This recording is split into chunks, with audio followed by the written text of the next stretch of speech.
ಪ್ರತಿದಿನನೂ special ಊಟ ತಿನ್ನೋದಕ್ಕೇ ಇಷ್ಟ ಆಗಲ್ಲ. ಆ ಟೈಮಲ್ಲಿ ನಾವೇನಾದರೂ ಸಿಂಪಲ್ಲಾಗಿ ಕ್ವಿಕ್ಕಾಗಿ ಮತ್ತು ಟೇಸ್ಟಿಯಾಗಿ ಮಾಡಬೇಕು ಅಂದರೆ ಈ ರೆಸಿಪಿ ತುಂಬ ಸಿಂಪಲ್ಲಾಗಿ ಮಾಡ್ಬೋದು. ಒಂದು 2 ಕ್ಯಾಪ್ಸಿಕಮ್ಮು ಮತ್ತು ಒಂದು ಸ್ವಲ್ಪ ಆಗೋಷ್ಟು ಮೊಸರಿದ್ರೆ ಸಾಕು. ತುಂಬ ಕ್ವಿಕ್ಕಾಗಿ ಈಸಿಯಾಗಿ ಮಾಡ್ಬೋದು. ಇದನ್ನು ಲೇಜಿ ಕರಿ ಅಂತಲೂ ಕರೀತಾರೆ. ಮೊದಲಿಗೆ ವೆಲ್ಕಮ್ ಟು ಮೈ ಚಾನಲ್. ಬನ್ನಿ ಈಗ ಹೇಗೆ ಮಾಡೋದು ಅಂತ ನೋಡೋಣ. ಮೊದಲೇ ಹೇಳಿದ್ನಲ್ಲ, ಈ ಕರಿಗೆ ಮೇನ್ ಇಂಗ್ರೀಡಿಯೆಂಟು ಕ್ಯಾಪ್ಸಿಕಮ್ಮು ಮತ್ತು ಸ್ವಲ್ಪ ಆಗೋಷ್ಟು ಮೊಸರು. ನಾನು ಕ್ಯಾಪ್ಸಿಕಮ್ನ ಈ ರೀತಿ ಉದ್ದುದ್ದಕ್ಕೆ ಕಟ್ ಮಾಡಿ ಇಟ್ಕೋತಾ ಇದ್ದೀನಿ. ನಿಮ್ಗೆ ಬೇಕಾಗಿದ್ದಾಗ ಶೇಪಲ್ಲಿ ಕಟ್ ಮಾಡ್ಕೋಬೋದು. ಈಗ ಇನ್ನೊಂದು ಸ್ವಲ್ಪ ಆಗೋಷ್ಟು ಬೆಳ್ಳುಳ್ಳಿ, ಒಂದು ಸ್ವಲ್ಪ ಶುಂಠಿ ಮತ್ತೊಂದು 3 ರಿಂದ 4 ಆಗೋಷ್ಟು ಹಸಿಮೆಣಸಿನ್ಕಾಯಿನ ಈ ರೀತಿ ಕ್ರಷ್ ಮಾಡಿ ಇಟ್ಕೊಂಡಿದ್ದೀನಿ.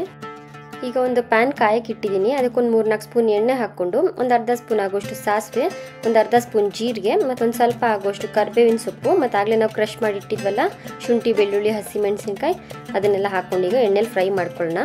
ಒಂದು ಈರುಳ್ಳಿನ ಸಣ್ಣ ಸಣ್ಣಕ್ಕೆ ಹೆಚ್ಚಿಟ್ಕೊಂಡಿದ್ದೀನಿ, ಅದನ್ನು ಹಾಕ್ಕೋತಾ ಇದ್ದೀನಿ. ಸ್ವಲ್ಪ ಕ್ರಂಚಿ ಎಲ್ಲ ಹೋಗೋವರೆಗೂ ಫ್ರೈ ಮಾಡಿದ್ರೆ ಸಾಕು. ಈಗ ಇದಕ್ಕೆ ಹೆಚ್ಚಿಟ್ಕೊಂಡಿರೋಂಥ ಕ್ಯಾಪ್ಸಿಕಮ್ ಕೂಡ ಹಾಕ್ಕೊಳ್ಳೋಣ.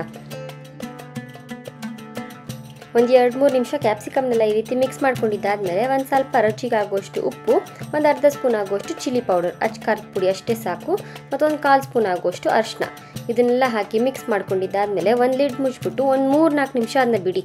ಆ ನೀರಲ್ಲೇ ಅದೆಲ್ಲ ಚೆನ್ನಾಗಿ ಬೇಯುತ್ತೆ. ನೋಡಿ, ಈ ರೀತಿ ನಾನೊಂದು 2 ಸ್ಪೂನ್ ಆಗೋಷ್ಟು ಕಡಲೆಕಾಯಿ ಬೀಜ ತೊಗೊಂಡಿದ್ದೀನಿ. ಅದನ್ನು ಕ್ರಷ್ ಮಾಡಿ ಇದಕ್ಕೆ ಹಾಕೋತಾ ಇದ್ದೀನಿ. ಕ್ಯಾಪ್ಸಿಕಮ್ ಮಾತ್ರ ಕ್ರಂಚಿನೆಸ್ ಹಾಗೇ ಇರಬೇಕು. ಒಂದು 70% ಬೆಂದಿದ್ರೆ ಸಾಕು. ಲಾಸ್ಟಲ್ಲಿ ಇದಕ್ಕೆ 1 ಬಟ್ಲಾಗುವಷ್ಟು ಗಟ್ಟಿ ಮೊಸರು ಹಾಕ್ಕೋತಾ ಇದ್ದೀನಿ. ಇದನ್ನ ಒಂದು ಸತಿ ಈಗ ಫಾಸ್ಟಾಗಿ ಹೀಗೆ ಮಿಕ್ಸ್ ಮಾಡ್ಕೊಳ್ಳಿ. ನೋಡಿ, ಈಗ ಸ್ಟವ್ ಆಫ್ ಮಾಡ್ಕೊಂಡ್ಬಿಟ್ಟಿದ್ದೀನಿ ನಾನು. ಆಫ್ ಮಾಡ್ಕೊಂಡಿದ್ದಾದಮೇಲೆ ಇದು ಲಾಸ್ಟಲ್ಲಿ ಕೊತ್ತಂಬರಿ ಸೊಪ್ಪು ಕೂಡ ಹಾಕ್ಕೊಂಬಿಡೋಣ. ಮೊಸರು ಹಾಕಿದ್ಮೇಲೆ ತುಂಬ ಕುದಿಸ್ಬೇಡಿ, ಆ ಬಾಣಲಿ ಬಿಸಿಗೆ ಅದು ತುಂಬ ಬೇಯುತ್ತೆ.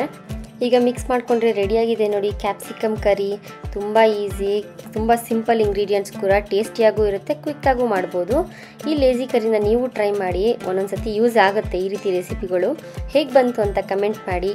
ಹಾಗೆ ಈ ಕರಿ ರೆಸಿಪಿನ ನಿಮ್ಮ ಫ್ಯಾಮಿಲಿ ಫ್ರೆಂಡ್ಸ್ ಜೊತೆ ಶೇರ್ ಮಾಡಿ, ಲೈಕ್ ಮಾಡಿ, ನನ್ನ ಚಾನಲ್ನ ಸಬ್ಸ್ಕ್ರೈಬ್ ಮಾಡ್ಕೊಳ್ಳಿ. Thank you.